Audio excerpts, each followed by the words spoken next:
विदर्भात आज सकाळचं तापमान पुन्हा एकदा घसरलं असून कडाक्याची थंडी पुन्हा सक्रिय झाली आहे। नागपूरसह अनेक जिल्ह्यात किमान तापमानात मोठी घसरण नोंदवल्या गेली असून गारठा वाढलाय।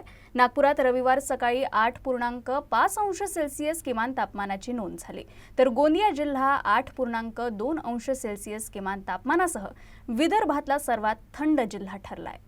विदर्भात रविवार सकाळचं तापमान पुन्हा एकदा घसरत गेलं असून IMDच्या ताज्या निरीक्षणानुसार कडाक्याची थंडी पुन्हा सक्रिय झाली आहे। पहाटेपासून पसरलेल्या धुक्यामुळे रस्त्याची दृश्यमानता कमी झाली होती, तर थंड वाऱ्यांमुळे नागरिक अक्षरशः कोडकोडले। नागपुरात रविवारी सकाळी किमान तापमान 8.5 अंश सेल्सिअस नोंदवलं गेलं, जे सामान्यपेक्षा 4.5 अंश सेल्सिअसनी कमी आहे।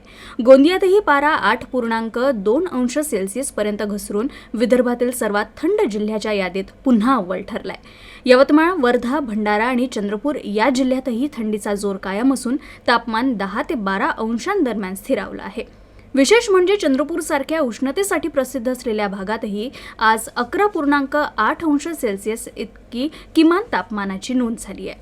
प्रादेशिक हवामान विभागाने जारी केलेल्या माहितीनुसार गोंदिया 8.2 अंश सेल्सिअस, नागपूर 8.5 अंश सेल्सिअस, अमरावती 9.8 अंश सेल्सिअस, भंडारा 10 अंश सेल्सिअस, वर्धा 10.2 अंश सेल्सिअस, यवतमाळ 11 अंश सेल्सिअस, अकोला 11.5 अंश सेल्सिअस, ब्रह्मपुरी 11.6 अंश सेल्सिअस, वाशिम 11.6 अंश सेल्सिअस, गडचिरोली 11.4 अंश सेल्सिअस, चंद्रपूर 11.8 अंश सेल्सिअस, तर बुलढाण्यात 13 अंश सेल्सिअस तापमानाची नोंद झाली आहे। पुढील 48 तास विदर्भात थंडीची तीव्रता कायम राहण्याची शक्यता IMDने वर्तवली असून उत्तर भारतातून येणाऱ्या थंड हवेच्या लहरींचा प्रभाव पुढेही जाणवणार आहे। रविवारची सकाळ विदर्भात अक्षरशः फ्रीज मोडमध्ये गेली असून हिवाळ्याच्या या सुरुवातीनं पुढील दिवसात पारा आणखी खाली येण्याची शक्यता नाकारता येत नाही।